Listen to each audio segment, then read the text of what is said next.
중국 춘추 전국 시대를 대표할 만한 사람을 이야기하라면 아마 여러분들이 잘 아는 오자서라고 하는 사람이 있습니다. 이 사람은 초나라의 충신이었던 오사라고 하는 사람의 둘째 아들로 태어났는데, 초나라의 평왕이 간신들의 관계에 넘어가서 그 충신 아버지 오사와 큰아들을 죽였습니다.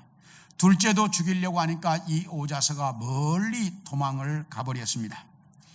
그러자 초나라에서는 오자서를 잡아오는 사람에게나 신고해주는 사람에게는 쌀 5만 석과 오늘날의 장관에 해당되는 상대부 벼슬을 주겠다라고 상금과 이제 벼슬을 부상으로 내걸었습니다.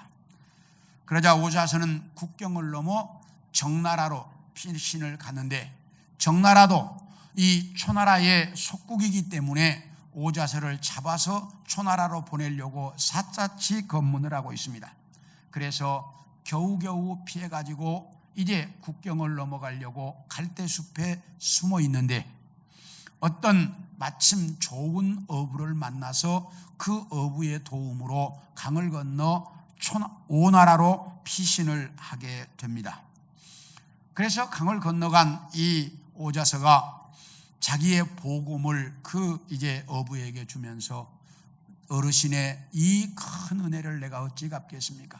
그러면서 이제 복음을 주었더니, 내가 듣기로 당신을 잡아오는 사람에게나 신고하는 사람에게는 쌀 5만 석과 상대부라고 하는 벼슬을 주겠다고 들었는데, 내가 그것도 내가 마다하고 당신을 이렇게 피난시켜 주는데 내가 어떻게 그 복음을 받겠습니까? 그러면서 거절을 합니다. 그러니까 오자서가 인사를 하고 자리에서 일어서면서, 어르신, 가다가 혹시 군인들을 만나거든 절대로 제 행방을 이야기해 줘서는 안 됩니다. 그랬더니 이 말을 들은 그 어부가, 나는 당신을 믿고 당신을 피신시켜 줬는데 당신은 아직도 나를 못 믿는군요. 만약 당신이 붙잡으면 제일 먼저 나를 의심하지 않겠습니까? 내가 이 자리에서 당신이 의심하지 않도록 해드리겠습니다. 그러더니 강 속으로 뛰어들어서 죽어버리는 겁니다. 그 어부가.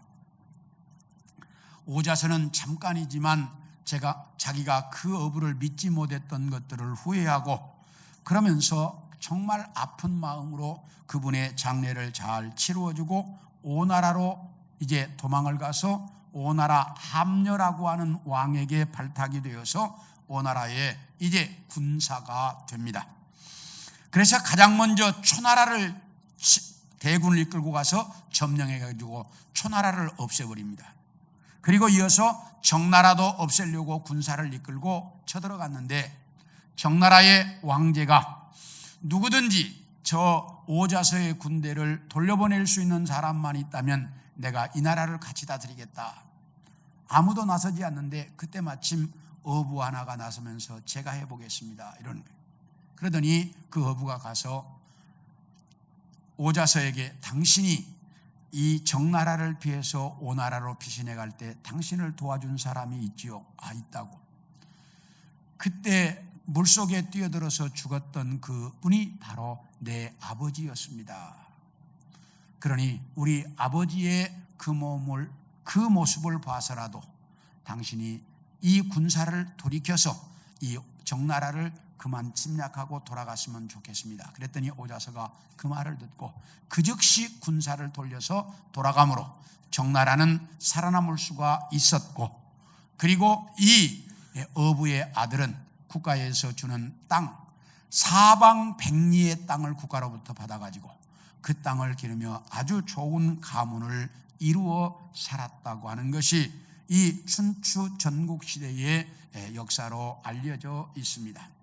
이처럼 사람이란 자기가 입은 은혜를 갚을 줄 알아야 그것을 인간이라고 말합니다. 오늘 여러분에게 읽어드린 본문에도 보면 엘리사 선지자 시대에 이스라엘 나라에 임했던 하나님의 은혜에 대한 말씀이 아주 잘 나타나 있습니다. 그래서 오늘은 하나님의 은혜에 대한 말씀을 여러분들과 같이 나누려고 합니다. 첫째, 이스라엘 나라에 임한 하나님의 은혜가 무엇인지를 보겠습니다. 우리 16절을 봅니다. 시작. 백성들이 나가서 아람 사람의 진영을 노려간지라 이에 고운 밀가루 한 서아에 한 세겔이 되고 보리 두 수아가 한 세겔이 되니 여호와의 말씀과 같이 되었다. 이 말은 북왕국의 여호람이라고 하는 임금이 다스리고 있을 때 북왕국 이스라엘 나라 북쪽에 있는 아람이라고 하는 나라의 베나닷이라고 하는 임금이 엄청난 군대를 이끌고 북왕국 이스라엘을 침략해 들어와 가지고 거침없이 밀고 들어와 가지고 수도인 사마리아 성을 포위했습니다. 이 아람이라고 하는 나라는 이스라엘 나라 북쪽에 있는 지금의 시리아 땅에 있었던 나라입니다. 그런데 이 나라는 이스라엘보다 더 강력하고 큰 나라였습니다. 그래서 이스라엘을 정말 수도 없이 괴롭혔던 나라입니다. 그런데 엘리사 선지자 시대에 한동안은 이스라엘을 건드릴 수가 없었습니다. 왜냐하면 이 아람이라고 하는 나라의 임금이 작전 계획을 쫙 세워가지고 북왕국 이스라엘을 침략하면 이스라엘이 어떻게 알았는지 아람 군대가 오는 길을 철통같이 딱 막고 있습니다. 그러니까 아람이 북왕국 이스라엘을 건드리지 못하고 돌아갔습니다. 이러기를 한두 번이 아니라 여러 번 하게 된 거예요. 그러니까 아람 나라의 임금이 자기 나라에 간첩이 있는 줄로 알았습니다. 간첩이 없으면 어떻게 저 사람들이 저렇게 정확하게 알겠느냐. 그런데 알고 보니까 간첩이 문제가 아니라 이스라엘 나라에 있는 엘리사라고 하는 선지자 때문에 그렇게 안다는 것을 알고 엘리사를 죽이려고 엄청난 군대를 보냈습니다. 그런데 보낸 군대가 다 몰살당할 위기에 처했는데 엘리사 선지자가 은혜를 베풀어서 목숨만은 살려서 다 돌려보내 주었습니다. 이 일이 있은 이후에 아람이라고 하는 나라는 엘리사 선지자가 두려워서 이스라엘을 건드리지 못했습니다. 그런데 이런 사건이 잊혀질 뻔할 만큼 많은 시간이 지나고 나자 베나닷이라고 하는 아람의 임금이 군대를 이끌고 이제 이스라엘을 침공해 와가지고 이제 사마리아 이스라엘의 수도를 딱 포위한 거예요. 이제 이 사마리아 성만 점령하면 북왕국을 다 점령하는 거예요. 근데 쉽지가 않습니다.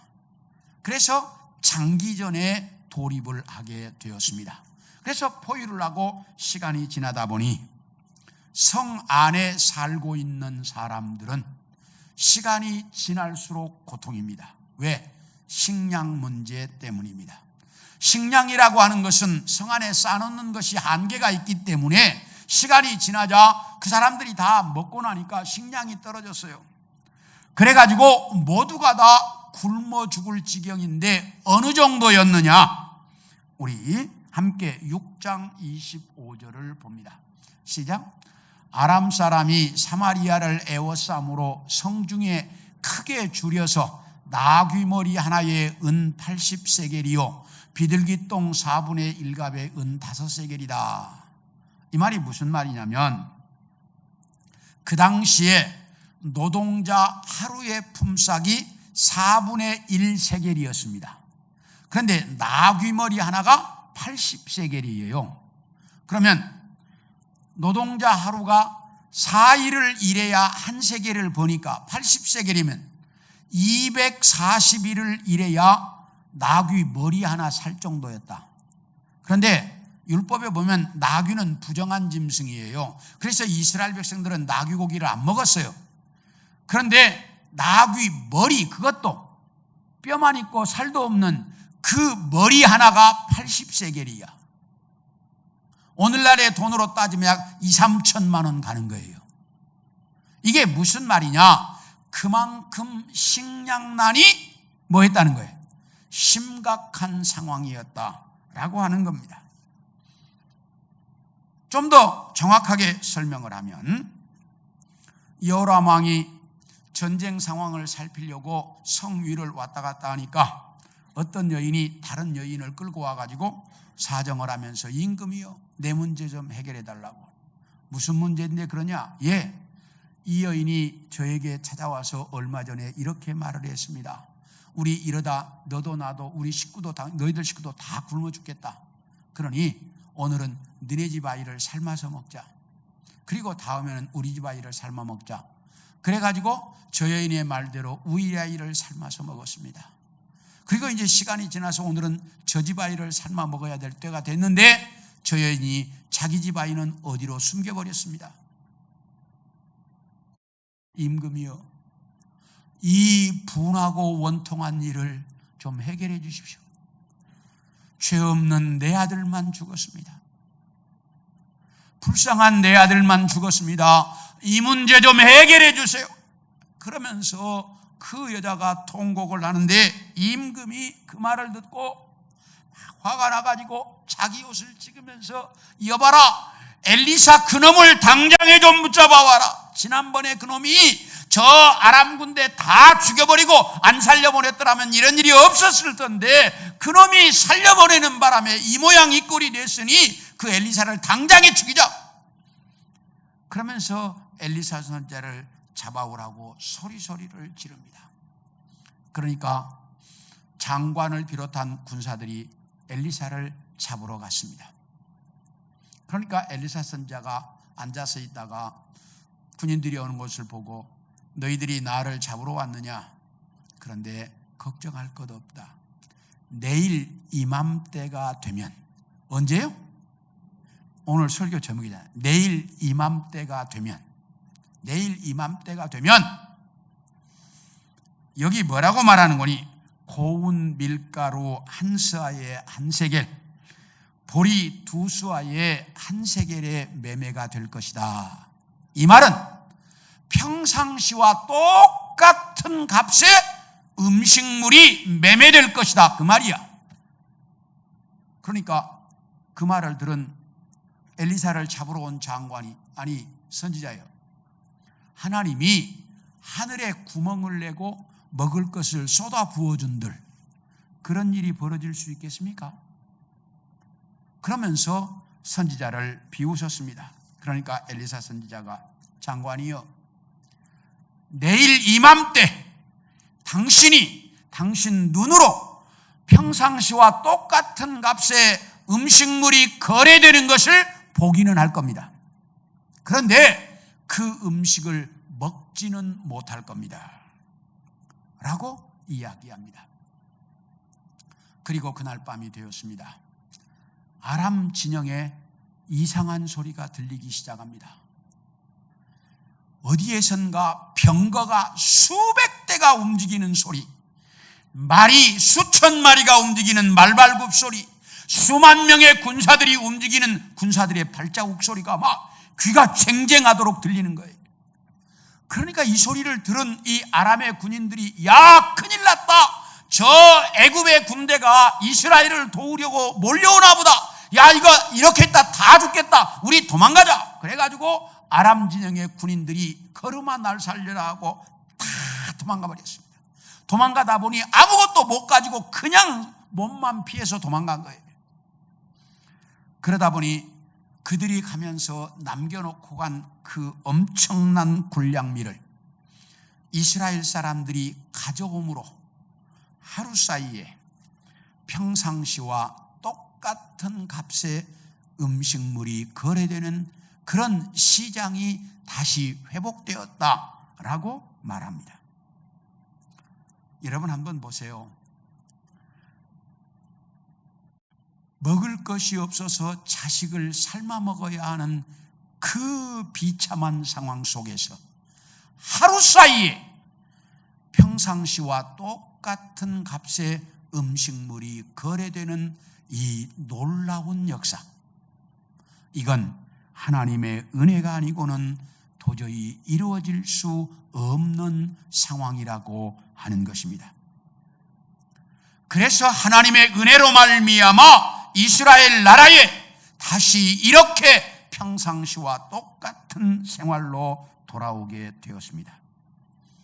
이러다가 보니 사람들은 하나님의 은혜, 그러면 특별한 일이 이루어져야만 하나님의 은혜인 줄로 착각을 합니다. 그런데 우리 함께 창세기 24장 12절을 봅니다. 시작. 그가 이르되 우리 주인 아브라함의 하나님 여호와여, 원하건대 오늘 나에게 순조롭게 만나게 하사 내 주인 아브라함에게 은혜를 베푸시옵소서. 이 말이 무슨 말이냐면 아브라함이 100살의 아들을 낳았습니다. 그런데 사라는 죽고, 그리고 이제 아브라함이 나이가 더 많이 들어서 이제 이삭이 장가갈 나이가 훨씬 지났는데 장가를 못 보냈습니다. 그러니까 아브라함이 어느 날 엘리에셀이라고 하는 자기의 종을 불러다가, 엘리에셀아, 내가 우리 아들 장가를 못 보내고 나가 나이가 들었는데 빨리 장가를 보내야 되겠다. 그러니 너는 지금 내 고향으로 가서 우리 며느리감을 좀 골라와라. 너 걱정하지 말고 가라. 하나님이 순조롭게 네가 내 며느리감을 만날 수 있게 해주실 것이다 라고 말합니다. 그 말을 믿고 엘리에셀이 자기의 주인 아브라함의 고향으로 갔습니다. 아브라함의 고향으로 가서 나홀의 성에 도착을 하자 어떤 우물가에 서서 이렇게 기도합니다. 우리 주인 아브라함에게 하나님이여 은혜를 베푸셔서 우리 주인의 며느리가 될 사람을 내가 순조롭게 좀 만나게 해 주십시오 라고 기도하고 우물가에 있는데, 어떤 아가씨가 물을 길러왔는데 딱 보니 딱 하나님이 예비하신 사람 같아. 그래서 이야기를 하다 보니 정말 그 여자가 그 주인 이삭의 부인 리브가였습니다. 이렇게 순조롭게 만났습니다. 이렇게 될 때 우리는 어떻게 이야기하느냐, 참 우연이, 참 대단한 우연이었다. 또는 어떤 사람들은 인연이라 그렇게도 만나는구나. 어떤 사람들은 참 재수가 좋았다. 어떤 사람은 타이밍이 기가 막혔다. 이렇게들 이야기합니다. 그런데 성경은 뭐라고 말하냐? 그렇게 이 종이 리브가를 만난 것도 뭐였다? 하나님의 은혜였다라고 말합니다. 이렇게 하나님의 은혜는 우리 삶에, 내가 살아가는 삶의 그 발걸음 속에 내가 만나게 되는다 그 말이에요. 내가 오늘 아침에 일어나서 건강한 모습으로 밥을 먹고 옷을 입고 여기 나올 수 있는 것도 뭐였다? 하나님의 은혜였다라고 성경은 말한다 그 말이에요. 그런가 하면 우리 사도행전 4장 33절을 봅니다.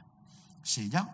사도들이 큰 권능으로 주 예수의 부활을 증언하니 무리가 큰 은혜를 받았다.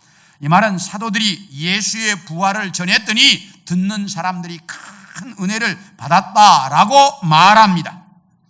여기서 말하는 은혜는 우리가 늘 사용하고 있는, 우리가 말씀을 듣다 은혜를 받았다, 예배드리다 은혜를 받았다, 기도하다 은혜를 받았다, 이 말 똑같은 말이에요. 그렇다면 성경은 이렇게 말합니다. 은혜라고 하는 것은 특별한 기적 같은 은혜도 있고, 내가 예배를 드리고 말씀으로 또는 하나님이 주시는 기도하다가 은혜를 받는 영적인 은혜도 있고, 또 우리가 살아가는 내 삶의 일상 하나하나도 하나님의 은혜라고 말합니다. 다시 이야기하면 내 삶의 전부가 다 뭐다? 하나님의 은혜라고 이야기한다 이 말이에요. 그런데 이 은혜를 위해서 내가 할 수 있는 일이란 아무것도 없다라고 하는 사실입니다. 하나님이 거저 주시는 거예요. 그래서 칼빈은 이야기하기를 이것을 불가항력적 은혜라 그렇게 말을 했고, 많은 신학자들은 하나님이 거저 주시는 것이다 라고 설명을 합니다. 오늘 본문의 이스라엘 백성들도 하나님이 거저 주시는 은혜로 하루 사이에 모든 음식물이 정상적인 값에 거래되는 축복을 누릴 수 있었습니다. 그 일을 위해서 이스라엘 백성들이 한 일은 아무것도 없었습니다. 이와 같이 오늘날 우리도 이 은혜로 예수 믿고 구원을 받았고 나의 생활에 살아가는 삶의 현장에서 매 순간 은혜 속에 살고 있고 내가 믿음 생활하는 모습 속에도 이 은혜로 믿음 생활을 하고 있고 내가 특별히 힘들고 고통스럽고 어려울 때에도 하나님이 은혜를 주셔서 그것들을 헤쳐나갈 수 있도록 해 주셨습니다.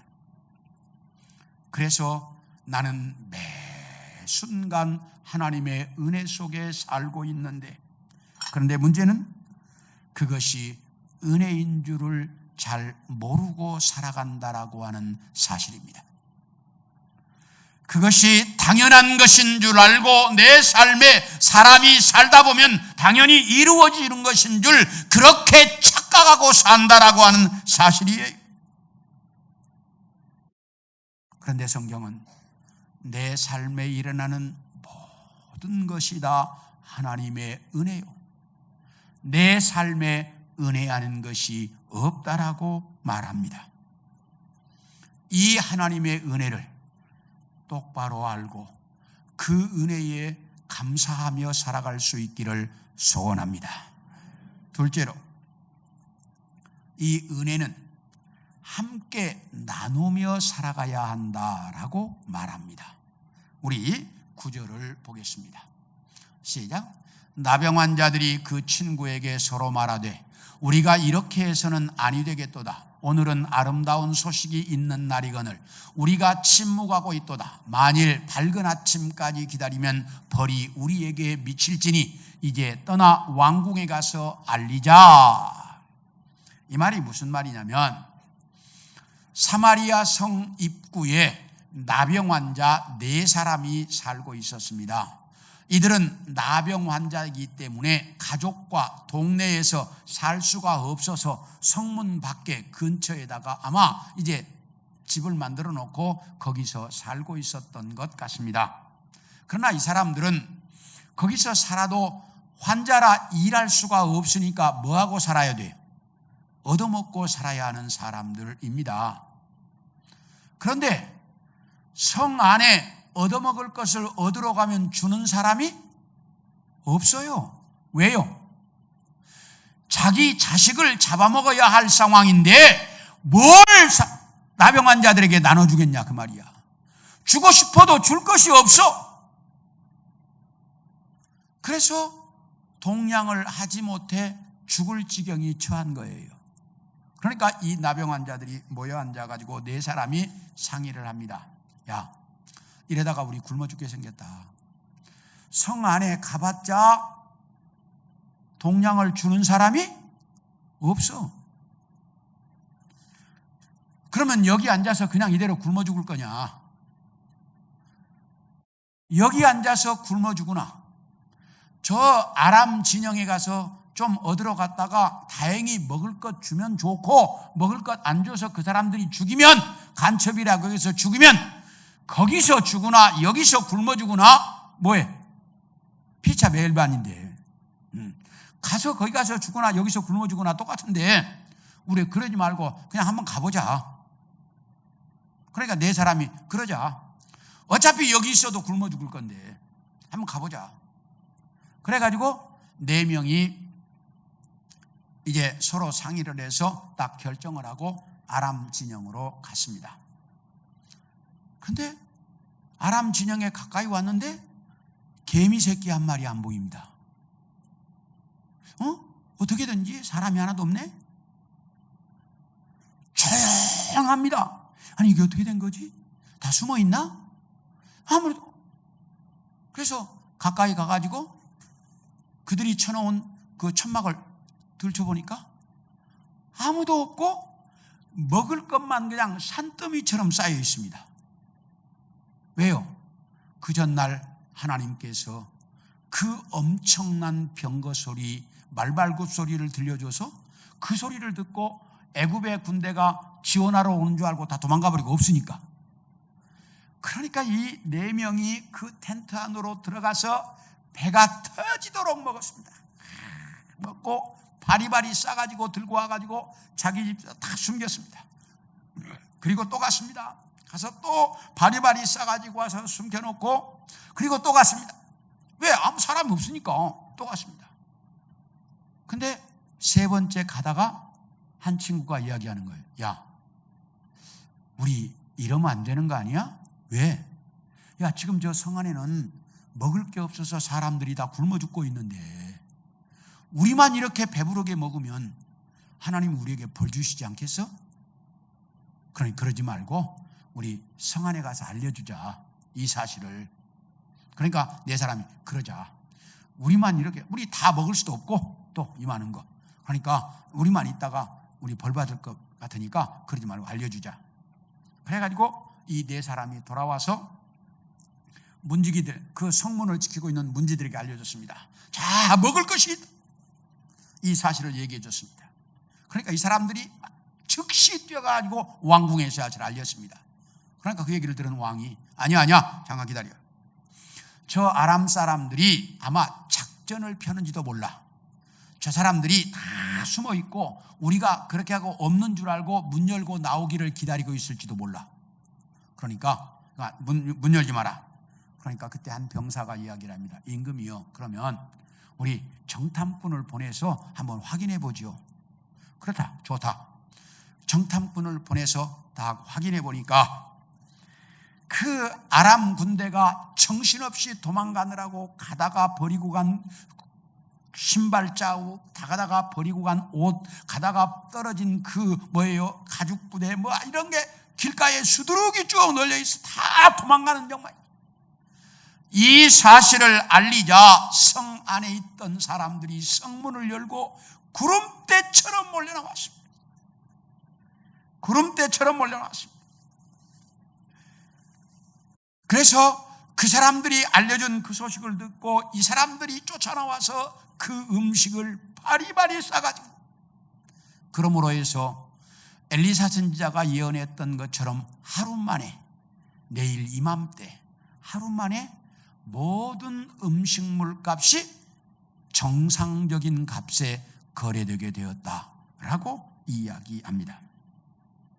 그런데 만약에 이 나병 환자들이 이 소식을 왕궁에 알려주지 않았더라면 성 안에 있던 사람들은 뭐 했어요? 계속 굶어 죽어가고 있었을 것입니다. 그런데 이 나병 환자들이 이 소식을 성 안에 알려줌으로 성 안에 있었던 사람들은 배고픔에서 해방이 될 수가 있었습니다. 이것처럼 우리도 나병 환자들이 배고픔에서 해방된 것처럼 우리도 예수 믿고 죄에서 해방받은, 구원받은 사람들이 되었습니다. 여러분 모두는 예수 믿고 구원받았습니까? 예, 우리는 모두가 구원받았습니다. 그렇다면 아직도 이 세상에는 하나님을 알지 못해 죄 속에 죽어가는 사람들이, 사마리아 성 안에 수많은 사람들이 배고파서 죽어가던 것처럼 죽어가고 있다, 그 말이에요. 그 사람들에게 이제 음식이 있다고 알려줬던 나병 환자들처럼 우리도 이 세상 사람들에게 예수 믿고 구원받을 수 있다고 하는 것을, 예수 믿어야 죄에서 해방될 수 있다고 하는 것을 그들에게 알려줘야 할 책임이 있다, 그 말이에요. 이걸 알려주지 않으면 나병 환자들이 그랬잖아요. 이 소식 알려주면 하나님이 우리에게 벌을 내릴 것이다. 그러므로 우리는 세상에 이 죄에서 해방받을 수 있는 소식을 전해줘야 합니다. 그래서 주님께서 승천하시면서 이렇게 말씀하셨어요. 오직 성령이 너희에게 임하면 너희가 권능을 받고 예루살렘과 유대와 온 사마리아와 땅끝까지 이르러서 내 증인이 되어라. 사랑하는 성도 여러분, 우리는 하나님의 은혜로 예수 믿고 구원받았습니다. 이 구원의 소식을 하나님을 알지 못해 죽어가는 세상 사람들에게 전해야 할 책임이 우리에게 있습니다. 그동안 우리는 코로나 때문에 참 많이 움츠렀습니다. 그러나 이제 이 움츠러들었던 것들을 좀 펴고 이제 세상을 향해서 이 주의 복음을 외칠 수 있기를 소원합니다. 어디 백신 맞으신 분들만 한번 손 들어봐봐요. 이렇게 많이 맞았잖아요. 손을 1, 2부도 보니까 4분의 3쯤은 다 맞으셨더라고요. 이제 이렇게 많은 백신들을 맞았어요. 백신도 맞고 이제 우리 이 코로나에서 좀 해방이 돼서 좀 이제 우리는 당당하게 그리스도의 복음을 세상 사람들에게 나누며 전하며 그렇게 살아갈 수 있는 우리 성도들이 되기를 축원합니다. 그런데 끝까지 이 은혜를 누리지 못하는 사람들도 있습니다. 우리 19절 20절을 봅니다. 시작. 그때에 이 장관이 하나님의 사람에게 대답하여 이르되 여호와께서 하늘에서 창을 내신들 어찌 이 일이 있으랴 하며 대답하기를 네가 네 눈으로 보리라 그러나 그것을 먹지는 못하리라 하였더니 그의 장관에게 그대로 이루어졌으니 곧 백성이 성문에서 그를 밟음에 죽었더라. 이게 무슨 말이냐면 엘리사 선지자가 내일 이맘때가 되면 모든 음식물이 정상적인 값에 사고 팔게 될 것이다 라고 이야기를 하니까 이 장관이 아니 선지자여 당신 제정신이요? 하나님이 하늘에 구멍을 내고 음식물을 쏟아준들 그렇게 되겠소? 그러며 엘리사 선지자의 말을 비웃고 믿지 못했습니다. 그런데 나병 환자들이 전해준 소식을 듣고 성 안에 있던 사람들이 성문을 열고 아람 진영에 가서 아람 군대가 남기고 한 불량미를 가져오므로 이 성 안에는 엘리사 선지자의 말대로 정상적인 값의 음식물이 사고 팔리는 일이 벌어졌습니다. 그런데 그때 왕이 이 장관에게 이렇게 말합니다. 네가 성문을 좀 지켜라. 그런데 자식을 삶아 먹어야 할 정도로 음식을 먹지 못했던 사람들이 뭘 봤어요? 음식물을 봤습니다. 음식물을 보는 순간 어떻게 될까요? 눈이 뒤집히는 거죠. 이제 그러지 않았겠어요? 그렇게 음식 때문에 고통을 하다 음식이 쌓여 있다는데 그것도 공짜로 가져오면 된다는데 어떻게 했어요? 아마 눈이 뒤집혔을 거예요. 이스라엘 백성들이 사마리아 성문을 열고 구름대처럼 몰려갑니다. 그리고 음식을 들고 구름대처럼 몰려옵니다. 집에 갖다 놓고 또 갑니다. 사람들이 구름대처럼 몰려가고 몰려오는데 그때 성문을 이 장관이 지키고 있어. 이 사람들 지금 음식 때문에 눈이 뒤집혔기 때문에 그 장관이 밟혀 죽는 것도 전혀 관심이 없어요. 그래서 사람들은 지금 음식 가져오느라고 그렇게 난리를 치고 있는데 그 난리통에 이 장관만 뭐해서 죽었어요. 이런 죽음을 무슨 죽음이라고 그래? 개죽음이라고 그래. 이런 죽음을 개죽음이라고 그러는 거예요. 사람들은 모두가 다 지금 그 음식물에 지금 눈이 뒤집혀서 그거 가져오느라고 지금 난리를 치고 있는데 혼자만 죽었어. 왜 그랬어요? 엘리사 선지자가 전해주는 말씀을 뭐 했다가? 믿지 못했다가 그렇게 된 거예요. 이런 사람을 가리켜서 세상에서 가장 불쌍한 사람이라고 하는 거예요. 이 세상의 많은 사람들에게 그리스도의 복음을 전하면 많은 사람들이 복음을 전하는 우리를 불쌍한 사람처럼 여겨요. 근데 은혜의 날이 오면 그 음식물을 가져올 수 있는 그날이 내일 이맘때 은혜의 날이 오면 은혜를 받은 사람과 그렇지 못한 사람이 확연하게 구분되는 거예요. 은혜를 받지 못한 사람은 이 장관처럼 개죽음을 하는 거고 은혜를 받은 사람들은 그렇게 잔치를 할 수 있게 된다는 사실입니다. 그러므로 우리는 이 땅에서 하나님의 은혜를 사모하며 살아갈 수 있기를 축원합니다. 어떤 아이가 양손에 사과를 하나씩 가지고 있습니다. 그러니까 엄마가 얘야 엄마한테 사과 하나 주지? 그리고 손을 내밀었습니다. 그러니까 이 애가 양쪽을 이렇게 쳐다보더니 오른쪽에 있는 걸 한 입 딱 베물었습니다.